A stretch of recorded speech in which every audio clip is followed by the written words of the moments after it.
Hello guys, आरोही study YouTube channel में आप सभी का हार्दिक स्वागत है। मैं विपिन यादव आज आप सभी को बताने जा रहा हूं कि क्लास 10th के बाद क्या करें।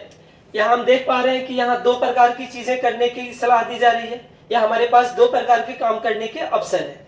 एक है 12th करें या फिर दूसरा है कि कोई प्रोफेशनल कोर्स करें। प्रोफेशनल कोर्स का मतलब आप समझ सकते हैं कि जिसको करने के बाद हम व्यवसायिक रूप से तैयार हो जाएंगे, मतलब कि कहीं काम धाम करके अपना कमाने का रुपया, अपना रोजी रोजगार करने का अपना व्यवस्था कर सकते हैं, ठीक ना। और ये 12th है कि 12th करने के बाद हम और भी आगे की हायर एजुकेशन ले सकते हैं। हालांकि आजकल प्रोफेशनल कोर्स के बाद भी हायर एजुकेशन करने के ऑप्शन खुल चुके हैं। चलिए देखते हैं आगे।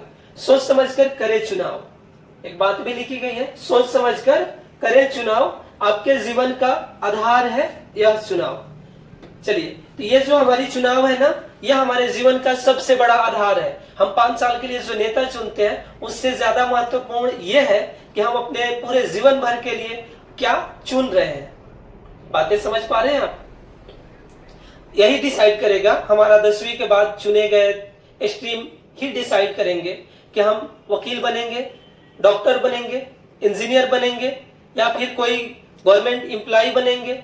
मतलब क्या आगे का जो हमारा प्लान है वो कहीं ना कहीं यहाँ स्ट्रीम चुनते हुए ही डिसाइड हो जाते हैं, ठीक ना। तो हम देखेंगे भी कि क्या चुनकर हम किस क्षेत्र में अपना रोजी रोजगार कर पाएंगे, क्या आगे का स्कोप रहेगा, ठीक ना। तो आप सभी बने रहिए हमारे साथ, काफी अच्छा इंटरेस्टिंग सेशन होने वाला है।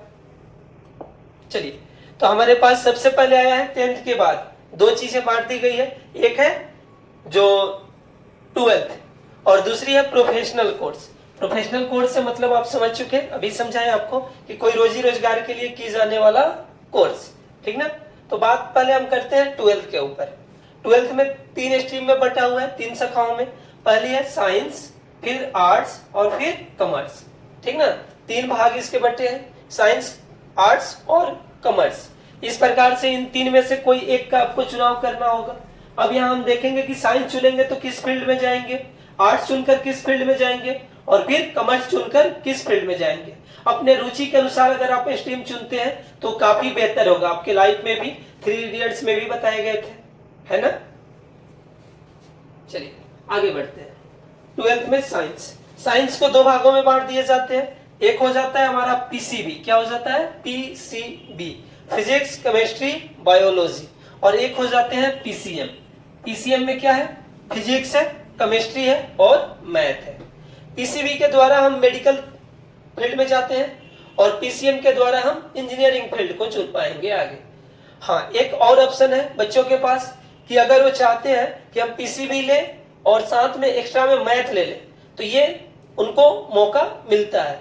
और ऐसे ही मौका को चुनते हैं तो बेहतर भी है। आपका रुझान मेडिकल की ओर है, बढ़िया है, लेकिन मैथ भी ले लिए हैं एक्स्ट्रा के रूप में, तो बेनिफिट इसलिए है कि आगे चलकर क्या पता आपकी प्लान बदल जाए।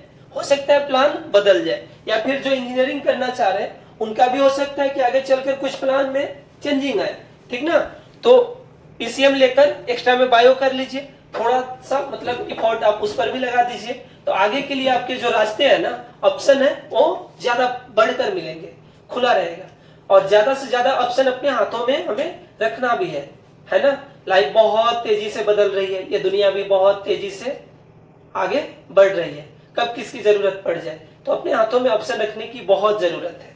चलिए, 12th पर क्या क्या हमें मिल सकता है इसके लिए हम आगे वीडियो बनाएंगे, ठीक ना।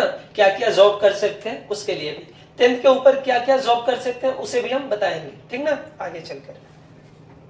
चलिए आगे हमारे पास कॉमर्स। 12th में अगर हम क्या सुनते हैं? कॉमर्स, यानी कि आईकॉम, ठीक ना, इंटरमीडिएट ऑफ कॉमर्स। तो इस कंडीशन में हम कहाँ जॉब करेंगे?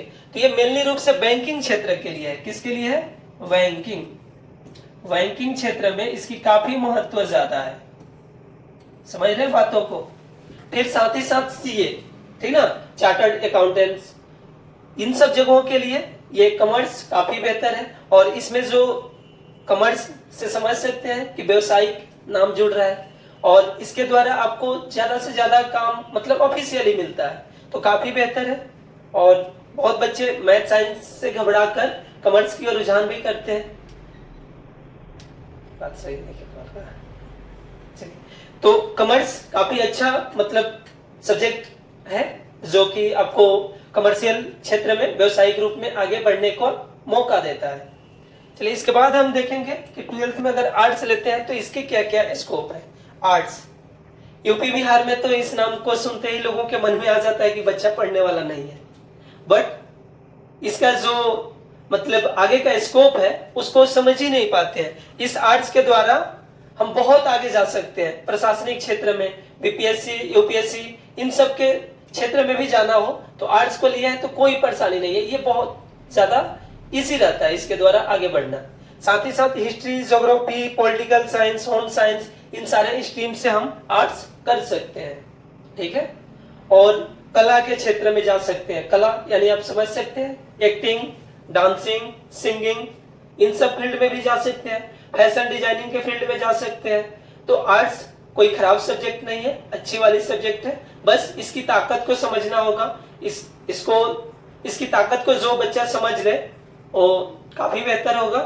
मान लीजिए कि कोई आईएएस, आईपीएस आर्ट्स पढ़ के ही आते हैं, बहुत सारे हैं, तो फिर इसको हम छोटा सब्जेक्ट कैसे कर सकते हैं, है कि नहीं।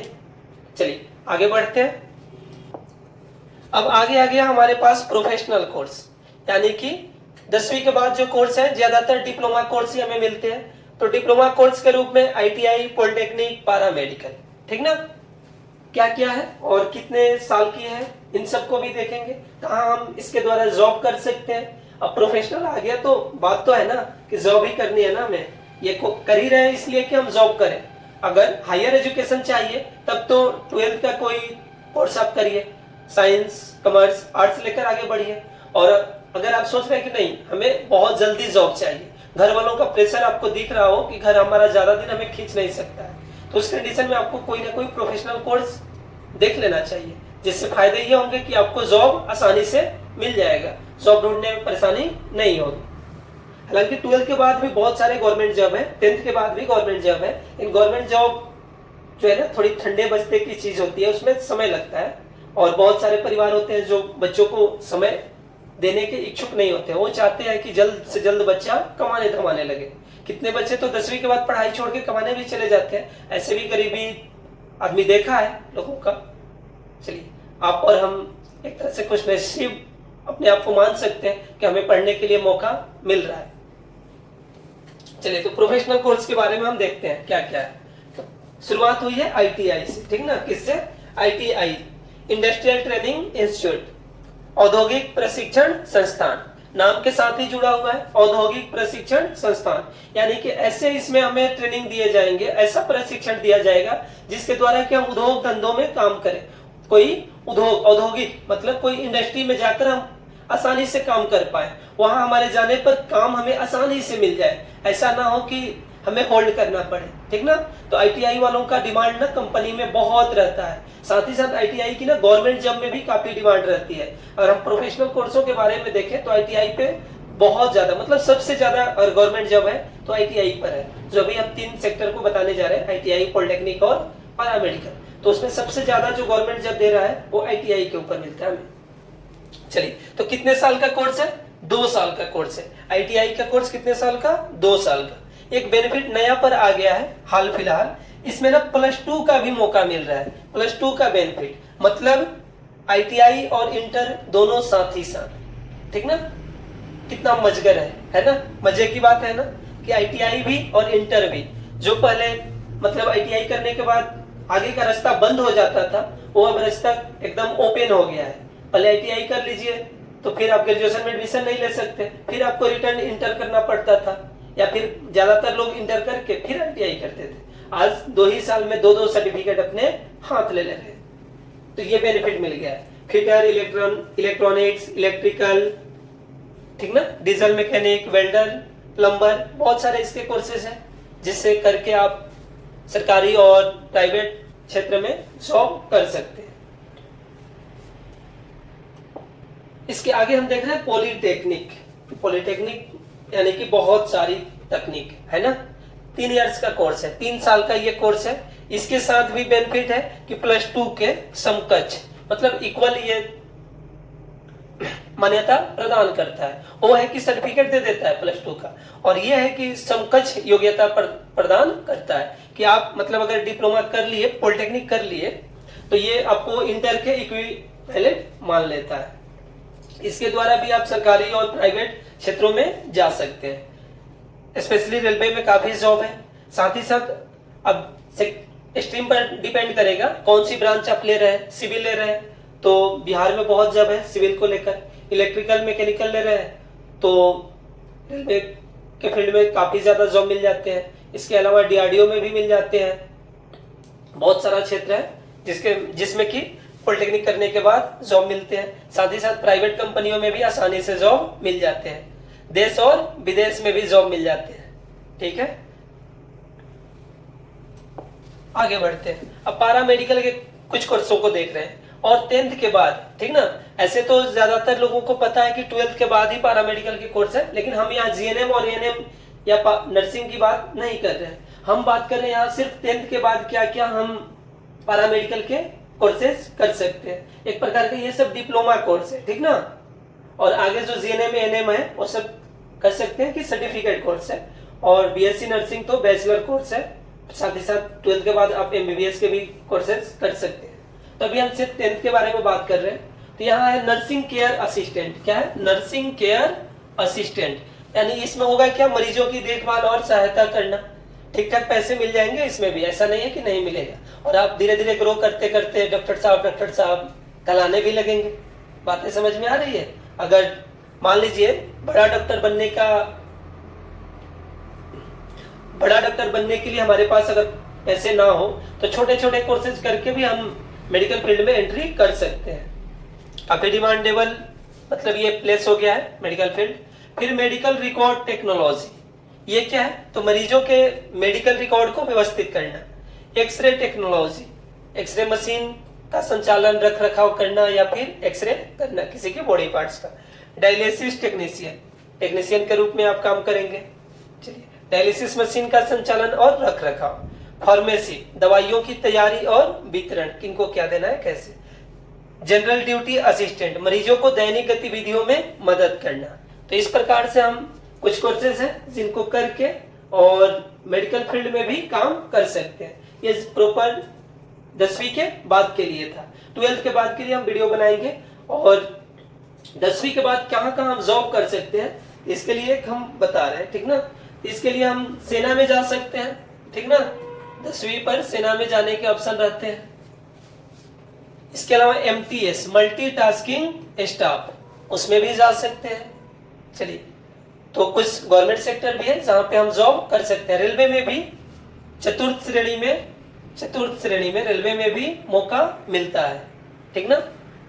तो इस प्रकार से 10वीं के बाद भी जॉब है लेकिन कम है, और 10वीं के बाद वाले जॉब में दम नहीं है, ये भी बात समझिए। जॉब 12th के बाद या ग्रेजुएशन के बाद वाली जो आप करेंगे वो काफी बेहतर होगी, ठीक ना। उसमें आपकी मान सम्मान, रिस्पेक्ट और मिला जुला के जो है जिस पर बात जॉब जिसके लिए किया जाता है, पैसा, वो भी बढ़िया रहेगा। तो अभी आप मन से पढ़िए और कोशिश कीजिए कि थोड़ा हायर एजुकेशन लें, और हायर एजुकेशन लेकर बढ़िया से बढ़िया जॉब को पकड़े या खुद का भी अपना कोई व्यवसाय करें, ठीक है। तो कैसा लगा आज का ये सेशन जरूर कमेंट सेक्शन में बताइएगा। और साथ ही साथ हम हर एक के ऊपर वीडियो बनाना चाह रहे हैं ताकि आप इससे लाभान्वित हो। हम चाहेंगे कि आपको जिस भी स्ट्रीम पर या शाखा पर या टॉपिक पर वीडियो चाहिए, प्लीज कमेंट सेक्शन में जरूर कमेंट कीजिएगा, हम उस पर वीडियो लेकर आएंगे, ठीक ना। धन्यवाद। ठीक ना बहुत तरह, ठीक ना, 50 साल